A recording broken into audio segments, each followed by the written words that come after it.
En sevdiğiniz ücretsiz dövüş oyunu hangisi? Durun tahmin edeyim. Shadow Fight olabilir mi? Size çok güzel bir haberim var. Shadow Fight Arena PC'ye erken erişim olarak çıktı ve tamamen Türkçe olarak şu an indirip oynayabiliyorsunuz. Hemen indirebilirsiniz yani. Şimdi gelin betasında neleri beğendim, neleri beğenmedim. Oyun nasıl ondan bahsedeyim.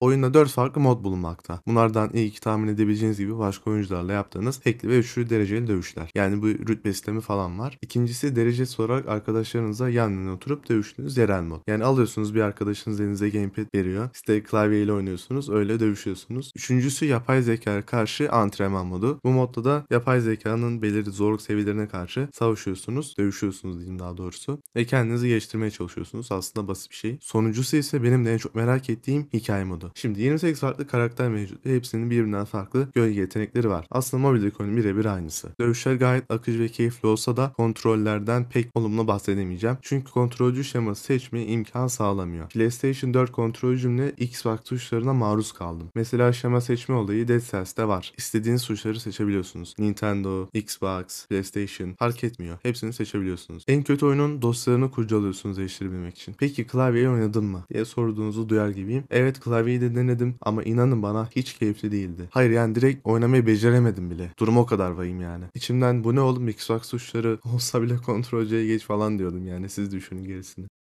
Elinizde kontrolcü varken oyunun arayüzünde nasıl gezmeyi beklersiniz? Yön tuşları tabii ki. Peki burada durum nasıl? Yön tuşlarıyla gezmeyi eklemek yerine yuvarlak bir imleç eklemişler. Yani joysticklerle geziniyorsunuz. Alışması zor olmasa da insan yön tuşlarının rahatlığını ne yazık ki çok arıyor. Ben de bunu çok aradım. Gelelim hikaye moduna. Oyunun çevrimiçi oynanışından ziyade hikayesini merak ediyordum. Oyun roguelike bir hikaye moduna sahip, ancak dürüst olmam gerekirse bu mod bunu da koyduk demek için konulmuş. Zaten tek bir hikaye yerine her karakter için ayrı ayrı hikayecikler eklenmiş. Ama sinematik anlatım, kaliteli seslendirmeler, üzerine çok düşünülmüş diyaloglar falan beklemeyin. Ücretsiz bir oyun hikaye modu ne kadar iyi olabilir ki? Neticede oyun ücretsiz ve parayı oyun içi öğelerden kazanıyorlar. Ha, belki şöyle bir şey yapılabilirdi. Kaliteli bir hikaye modunu ek DLC olarak satarlardı. Ama şimdi bu da bir risk barındırıyor. Kaç kişi satın alıp oynardı ki? Neyse, ben bu modu anlatmaya başlayayım. Abi, hikaye ve diyaloglar çok klişe. Hatta ilkokul çocuğu gibi atıştıkları sahne var. Maymun gel lan buraya. Senin çeneni kıracağım. Sen kime maymun diyorsun lan, teneke? Sen bana teneke mi dedin lan, hamur sevici? Beni sinirlendirmeye başlıyorsun. Beyinsiz. En azından senden zekiyim. Pislik, kova, tipsiz, aptal, bacak kollu diye sabaha kadar uzatabilirim burayı. Hem komik hem klişe tabii. Bu arada Maymun Kral size bir yerden tanıdık geldi mi?